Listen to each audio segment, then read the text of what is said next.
ஏய் லதாக்கா, சாப்பிட்டியா? 30/4/2026. என்ன சாப்பிட்ட? 30/4/2026. காலையிலே மரம் கழண்டுடுச்சா உனக்கு? 30/4/2026. லூசு, கடுப்பேத்தாத. 30/4/2026. ஐயோ இல்லப்பா, இந்த 30/4/2026 ரொம்ப ரொம்ப முக்கியமான நாள். ஏன் அப்படி சொல்றேன்னா, இந்த நாள்ல நம்ம எல்லாருக்குமே ரொம்ப நல்லா தெரிந்த ஒரு நபர் அவதாரம் செய்த நாள். விஷ்ணுவோட அவதாரங்கள்லயே ரொம்ப முக்கியமான 10 அவதாரங்கள்ல 4வதான அவதாரம் தான் இந்த அவதாரம் போற்றப்படுது, நரசிம்ம அவதாரம். ஏன் இந்த அவதாரம் அவர் செய்தாரு நம்ம எல்லாருக்குமே தெரியும்.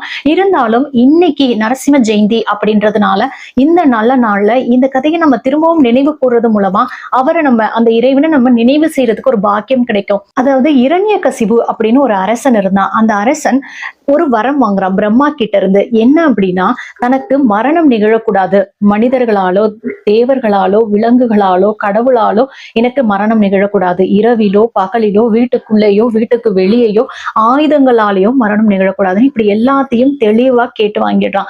பிரம்மாவும் அவனுக்கு அந்த வரத்தை கொடுத்துடுறாரு. இதுக்கப்புறம் என்ன நடந்தது அப்படின்னா, இவனுக்கு ஒரு ஆண் குழந்தை பிறக்குது. அந்த குழந்தையோட பேரு பிரகலாதன். அவங்க எல்லாருக்கும் நல்லாவே தெரியும்.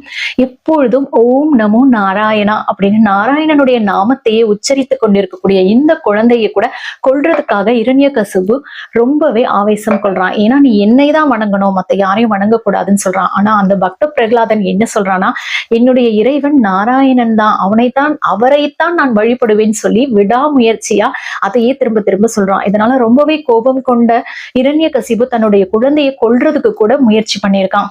ஆனாலும் இறைவனுடைய அருள் அந்த குழந்தை கிட்ட இருந்ததுனால யாராலையும் ஒண்ணும் செய்ய முடியல.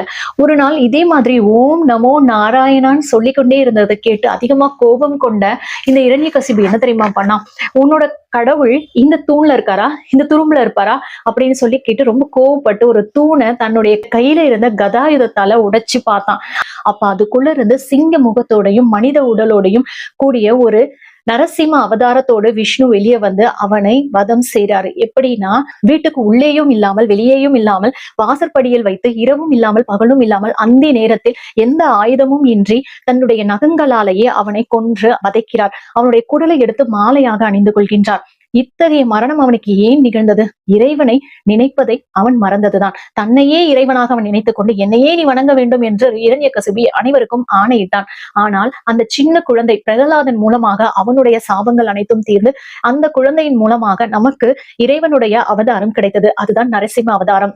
இந்த அவதாரம் செய்த நாள் தான் இன்று. அதனால இந்த நாள் வீட்டு பக்கத்திலே இருக்கக்கூடிய பெருமாள் கோவிலுக்கு சென்று பெருமாளை வழிபடுவதன் மூலமாக இன்று நாம் அதிக புண்ணியங்களை சேர்த்துக் கொள்ளலாம். ஓம் நமோ நாராயணா.